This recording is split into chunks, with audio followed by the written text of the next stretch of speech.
Hello. Fabulous now. You do look fabulous, don't you? Look at you. We are in a Burger King in the middle of nowhere, but we're on our way to somewhere.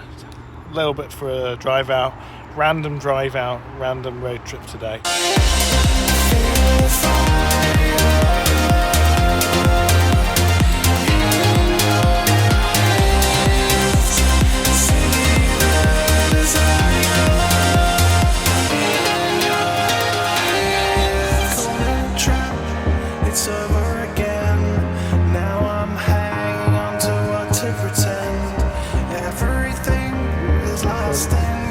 We're near a place called Sarnau.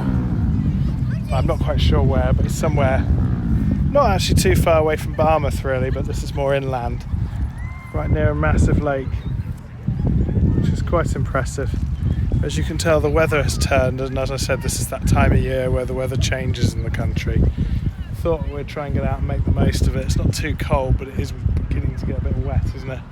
But this is quite an impressive lake just here. Hopefully you've seen quite a bit now of some of the places around Wales that you can go to, and why I love it, because it's just such a great place to come out and find like little places like this in the middle of nowhere with people doing boats and fun stuff like that. I quite like to go out on one of those. Just not today. Not today, yeah, it is a bit cold, isn't it? But it could be good fun. It's a lovely area, lovely place. I love these sorts of areas. Plus, we've decided only just to stop off for a short period of time because, I mean, it's £3 to park, and we probably would have only stayed here for half an hour. So I think probably move onwards and see if there's somewhere else around the area we can visit.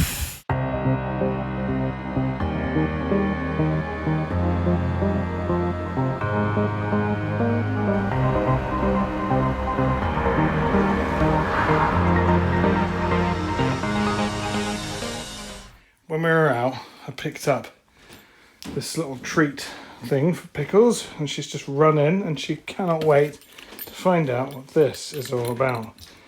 So let's prep it up, get it ready and try it. Got it with Dreamies, cat treats. Let's see what she thinks. It's already spilled a couple, so this will be interesting. Let's see if she can work this out.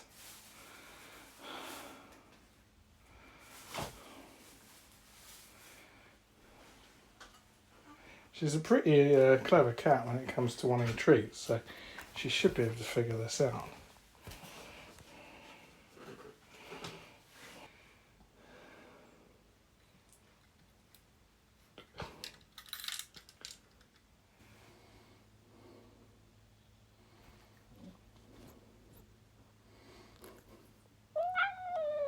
What is it?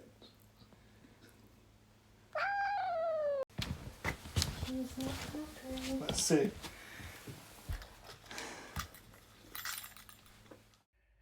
So, good morning everybody from the vlog. Very short trip out, but some really cool stuff coming up soon, as I've said multiple times. So I thought I'd just jump straight in quickly and show everybody something which I think they might actually find interesting, whatever your level of audio experience is. This is Diva.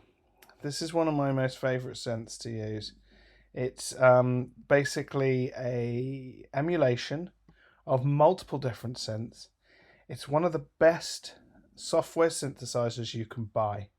And in here you can see why. You can flip between all these different modules.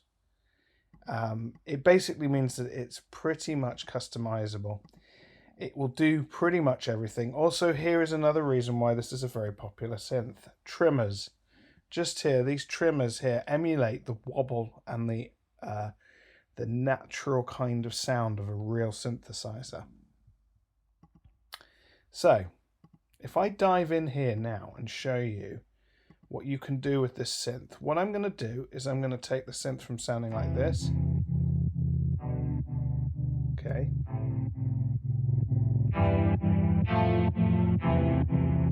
And I'm going to make it sound like this.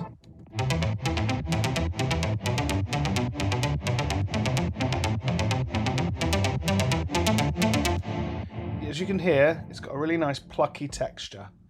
If you're interested, I've just got Valhalla Verb slapped on there. I always like a bit of reverb on my synths just to give the feeling.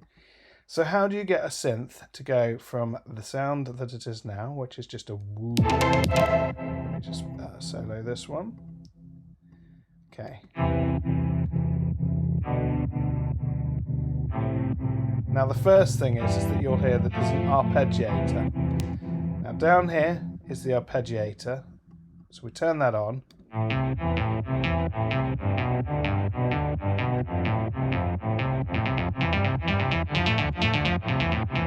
So it's on 16th note values. I put the arp on. Now the next thing to do is to come up and have a look up in this section here. Now the two things that will truly define whether this is a sound that is plucky is going to be the attack, decay, sustain and release, ADSR. Now if you've not used anything like that before, it's okay, it's simple. The attack is obviously, if you set this down at the bottom here, this is a fast attack. If we take it up, you'll hear it almost sucks in. The attack kind of governs the actual time it takes for the note to enter. If it's set to really short, it'll pluck like a guitar string. However, because the decay and sustain are set to longer, the actual sound is more like a kind of bowed. It's not bowed in the sense, but it's held on longer, it's sustaining longer. If we take the sustain right down and the release right down, listen to what happens.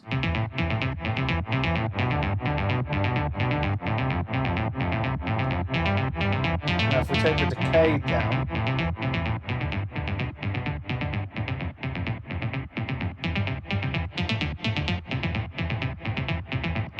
more cut off, which will open up the higher frequencies.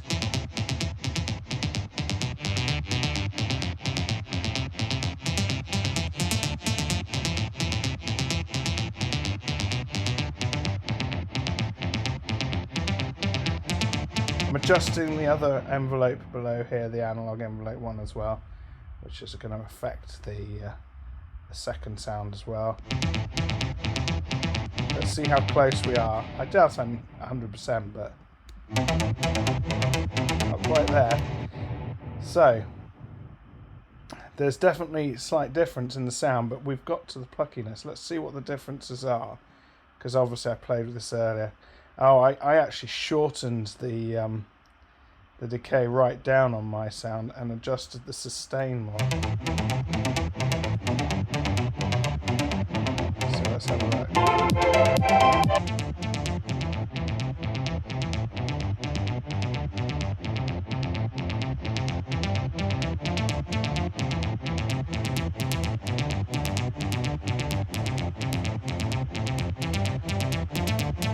It's amazing when you're playing with these things how you kind of just come upon the sound. And there, that is the sound of a cat. But there you go, they're very similar.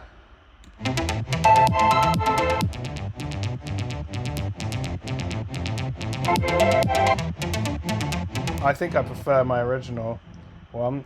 But there is something to note as well that I realised that I don't have on the one that I've just created. If we go back in here, we'll be able to see it. I have also got on here, which is something that Diva does really well, is the chorus. You can hear some noises. That's my cat in the background jumping around.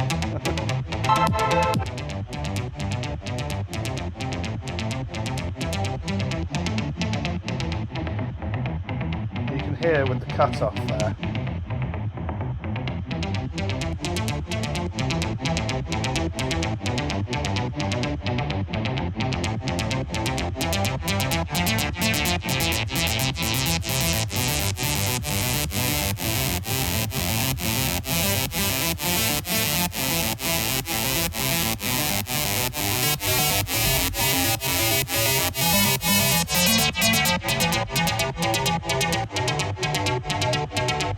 So there you go, I've just been playing with Diva there for a few seconds. You can really hear what an incredible piece of software this is.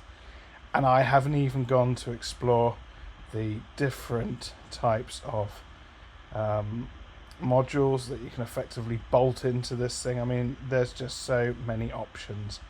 Really, for the money, although this is probably not one of the cheapest software synths you can buy, this literally has everything. And if you want to get those kind of Roland Juno kind of sounds, or Jupiter sounds and things like that, this is definitely something I'd recommend. If you have this and you pair it with my other favourite synth, which is their other one by Yuhi, which is the Repro 1,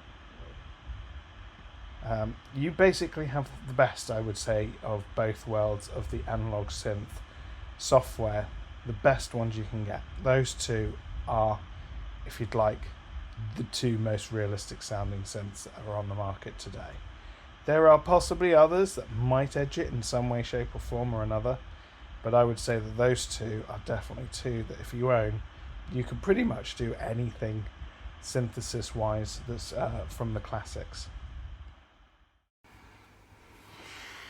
Just catching up, watching some John Sine. He's one of my favourite vloggers that I like watching. If you haven't checked him out, he does one every day and he's been a big inspiration for me. So yeah, I'm just going to sign off really. The trips and stuff and the little bits here and there, they're a bit few and far between at the moment, but I'm going to make up for that soon. So I hope you enjoyed checking out Diva. There's some really cool stuff I'm going to show you with the iPad. Unfortunately, Ellie's stolen it again, so I'll have to wait until next week to show you how all that works. Sorry, Ellie. Anyway, I hope everybody has a good week, and I'll catch you next week. Take care.